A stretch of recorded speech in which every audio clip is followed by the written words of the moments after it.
Good afternoon. Welcome to Salam Media Highlights with myself, Salailo Makwidiri. And as we've always been doing since the beginning of this week, we'll be taking a deep look and delving into the global Sumud Flotilla, a monumental civilian-led maritime mission which is aimed at breaking Israel's blockade on Gaza. And among the participants, we've already spoken to a few already, a few South Africans who will be part of this very, very important and monumental voyage.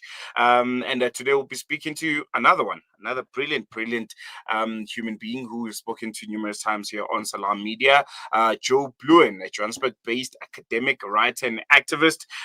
She's going to be on the voyage, on the flotilla, part of the flotilla, as the member of the legal support team. I think a very, very important title that she's going to be exercising. And she'll be aboard the Shireen Abu Akleh vessel, enjoys documenting potential violations of international law, and she'll also be providing a real-time legal and human rights analysis if needs be, if the need does arise. And this mission is a very, very important one. It's involving over 50 vessels and participants from 44 countries, and underscores a global call for justice and humanitarian aid corridors to be opened for the people of Gaza. And Joy is joining us live from Tunis, and she's going to be giving us insight on how she's feeling psychologically, emotionally, how she's been preparing for this very, very important journey, and the role that she has, which is a very, very important one, being part of the legal team that's going to be supporting the flotilla. She's come to us live from Tunis in Tunisia. Hope we can hear her and see her clearly. Joe, how are you? Great to see you, and welcome to Salam Media. Always a pleasure. Thank you so much for having me back. It's so good to be here. Assalamu alaikum to all your viewers and listeners at home. And thank you for having me. Always good to be here. No, the pleasure is all ours. And I want to jump right into it. I think, as I mentioned in my intro, this is a very, very monumental kind of voyage. There's been other flotillas before, the Mavi Mara, the Handala, which was just a few months ago. But there's just a different feel about this one. How have you been preparing for it? Like, just psychologically, how you've been psyching yourself up for this journey? And take us back to the decision to be a part of it, I think, most importantly. Thank you. Yeah. Oh, gosh. I wasn't expecting the psychological question straight up, but here we are. How have I been preparing? So I was invited to be a part of this, specifically from the legal side. And it occurred to me that there simply, there was no option but to do this. It was a no-brainer. It's scary. It's very scary for my mother. But I think the answer is in the name. It's Sumud. I am inspired, and every single day think about the Palestinian ethos and spirit of Sumud and what it means to retain a sense of steadfastness in moments of struggle. And I think I feel nervous, of course. I feel motivated by a sense of duty. I very much enjoyed the duas that came before, so that was good. But I think it's not an option. There was simply not an option. We have a responsibility to the participants, and most of all, we have a responsibility to the people of Palestine. So in this context, they're really, I'll say that. And then one other thing that I'm feeling is so grateful to be here in Tunis, where most of the Global South delegations are. And there's such an energy here that is really, really electric and really inspiring to get a sense of a broader internationalist, Global South-led, pro-Palestine solidarity, anti-oppressive solidarity, to walk on the streets at night and meet people in cafes who want to engage with you. So it feels like we stand we walk in the footsteps of giants, many of whom in South Africa, the everyday activists that have done so much, and gratitude. deep gratitude to be able to be part of this historic mission in some way or another. No, most definitely. I've spoken to a few South Africans before, who are part of, the South African delegation that's going to be part of the Sumud Flotilla. You have a slightly different role. You're part of the legal support boat. Just, for the sake of our listeners, what does that entail? What exactly will you be doing? And what kind of support will you be offering the flotilla as a whole? Yeah.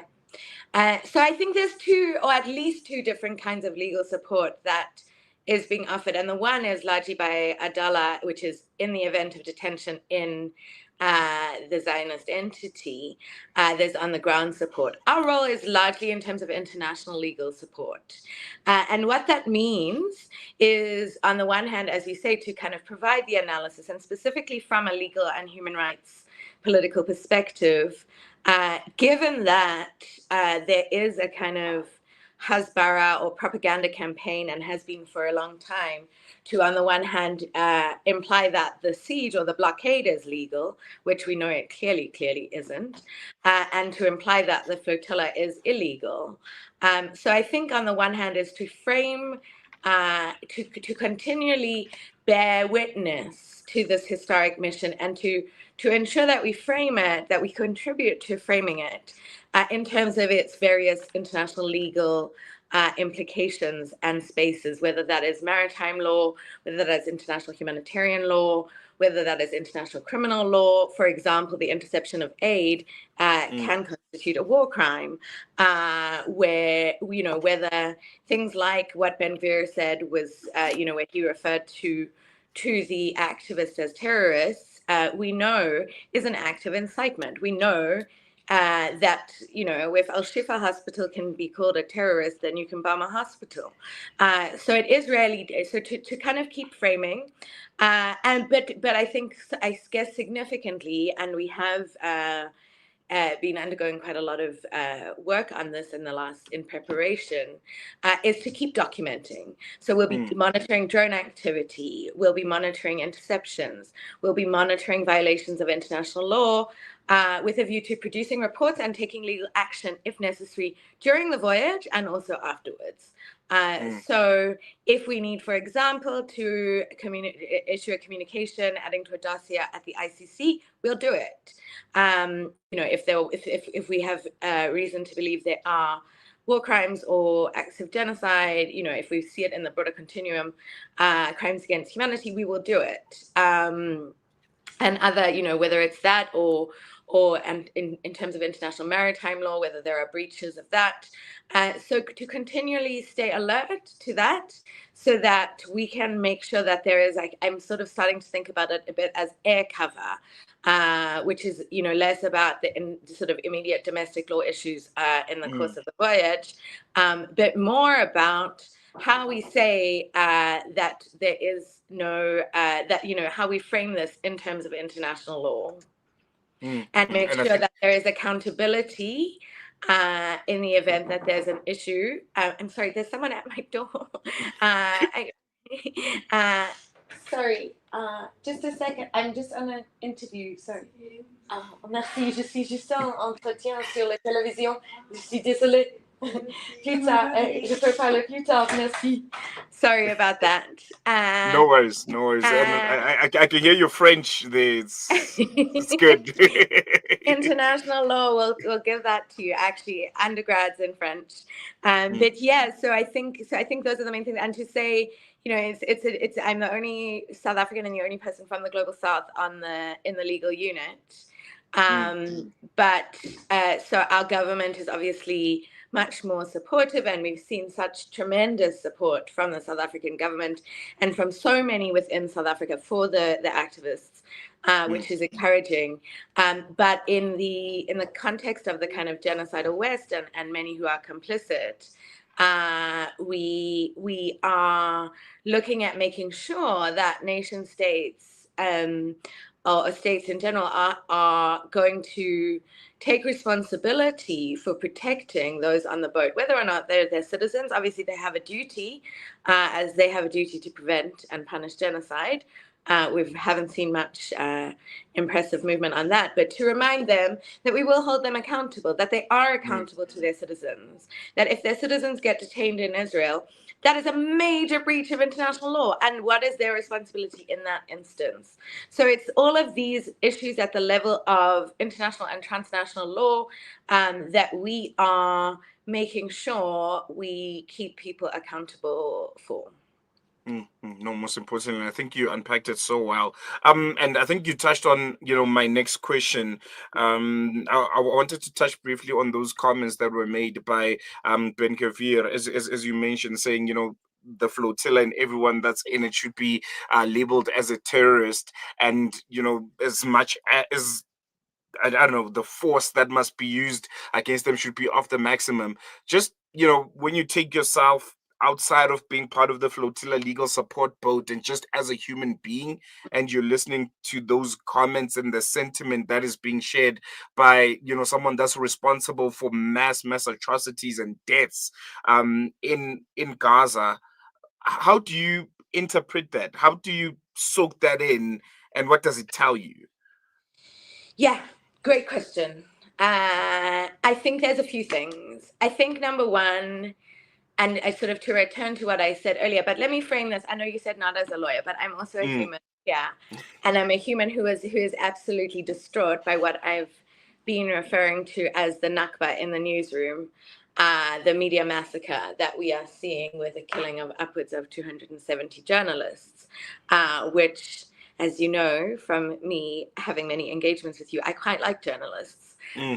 But even if I didn't, it doesn't matter because you don't mass murder anyone.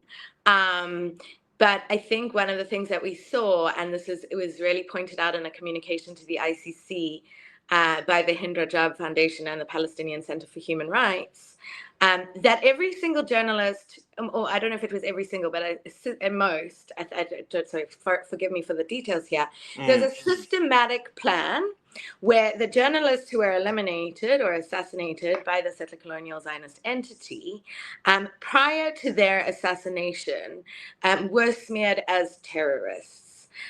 Prior to their assassination, there was a media campaign where they were where it was suggested that they were terrorists in press vests, and I think what the logic behind this is to give cover to the Israeli Defense Forces and to the Zionist entity as a state to be able to justify the most heinous of atrocities. So I think that's the one thing. I think that there is obviously disaggregated by position within a broader racial regime or political regime as well, a difference between, Palestinian journalists and sort of white Western activists. Having said that, this is pretty serious. And I will say I'm not unfamiliar with, I myself have been called a terrorist numerous times, predominantly in the times of Israel. And it's very clearly part of an instrumental plan to undermine any critique of the state of Israel and its accomplices with a view to some kind of action, and whether that is calling a hospital housing terrorist to justify bombing a neonatal unit. It's another instantiation, as I understand it, of sort of the question we all, do you condemn Hamas?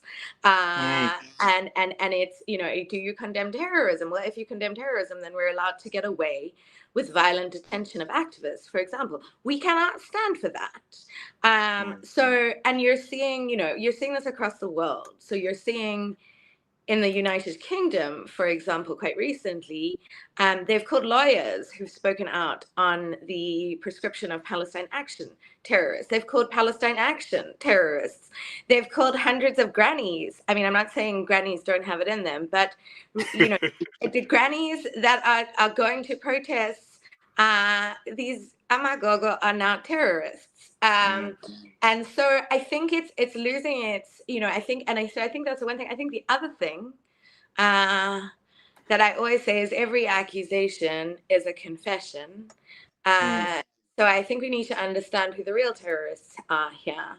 And we are dealing with a state-sanctioned terror, currently involved in continuing the Nakba that started in the 1940s, and involved in a Holocaust and genocide in Palestine.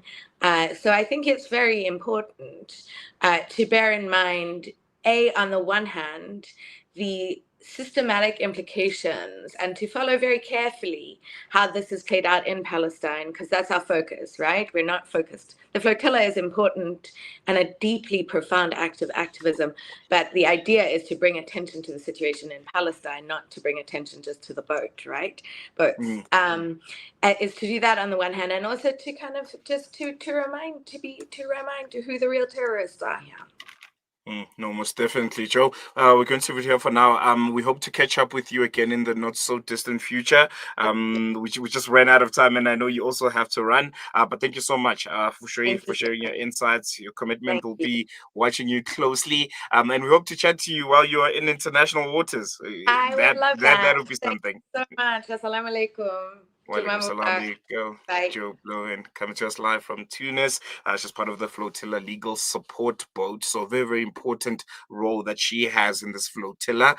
So yeah, I think it's going to be another important one. Sumud, it is called this flotilla. It's going to be, I think, one of the biggest that the Flotilla Coalition has ever come up with. Almost 50 boats, people from 44 countries, and we'll be bringing you the latest and everything and anything that you need to know about this very, very important voyage right here on Salam Media. Otherwise, Juma Mubarak. We're going to be there for now. Shap shap.